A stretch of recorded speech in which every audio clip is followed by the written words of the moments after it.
আলহামদুলিল্লাহ রব্বিল আলামিন সালাতু ওয়াসসালামু আলা সাইয়্যিদিল মুরসালিন ওয়া আলা আলিহি ওয়া সাহবিহি আজমাইন। প্রিয় দেশবাসী, মহান আল্লাহ তাআলার কাছে শুকরিয়া আদায় করছি বাংলাদেশের আসন্ন জাতীয় সংসদ নির্বাচনের সম্ভাব্য তারিখে একটা সুষ্ঠু, গ্রহণযোগ্য এবং নিরপেক্ষ নির্বাচন অনুষ্ঠানের লক্ষ্যে দেশবাসী আজ ঐক্যবদ্ধ। এবং দেশবাসী সকলেই জানেন, ইতিমধ্যেই বাংলাদেশের কয়েকটি ইসলামী দল এবং দেশপ্রেমিক রাজনৈতিক দলের সমন্বয়ে নতুন বাংলাদেশ এর যে স্বপ্ন আমরা দেখছি, সেটার জন্য জরুরি শর্ত হলো জাতীয় সংসদ নির্বাচনকে সুষ্ঠু নিরপেক্ষ করা।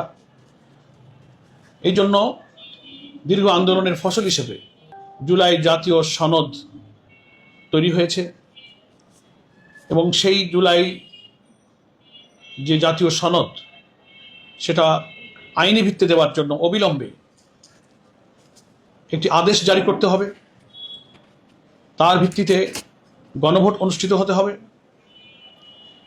এবং সে গণভোট জাতীয় নির্বাচনের পূর্বে অনুষ্ঠিত হতে হবে। এই দাবিসহ 5টি দাবি আদায়ের উদ্দেশ্যে বাংলাদেশের 8টি রাজনৈতিক দল, ইসলামী দল যে কর্মসূচি ঘোষণা করেছে, তার 5ম দফা হিসেবে 11ই নভেম্বর রাজধানী ঢাকার পল্টন মোড়ে দুপুর 2টায় বিশাল সমাবেশ অনুষ্ঠিত হতে যাচ্ছে।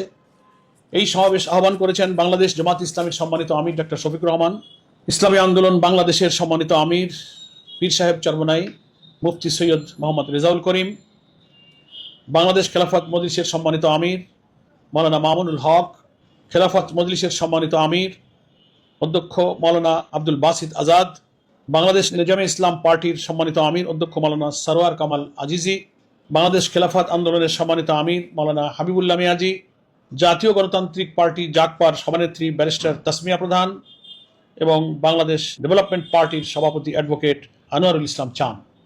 আমি রাজধানী ঢাকা সহ দেশবাসীর কাছে উদাত্ত আহ্বান জানাই, আসুন ইসলামী এবং দেশপ্রেমিক 8টি দলের আহ্বানে আগামীকাল 11ই নভেম্বর দুপুর 2টায় রাজধানীর পল্টন মোড়ে অনুষ্ঠিতব্য এই বিশাল সমাবেশকে আমরা সফল করি। দলে দলে সুশৃঙ্খলভাবে দুপুর 2টার পূর্বে আমরা পল্টন মোড়ে জমায়েত হই। এই সমাবেশে উপস্থিত হয়ে দেশের মানুষের দাবির সাথে আমরা আমাদের কণ্ঠকে উচ্চকিত করি। সকলকে আমি সেই আহ্বান জানাচ্ছি। বাংলাদেশ জিন্দাবাদ।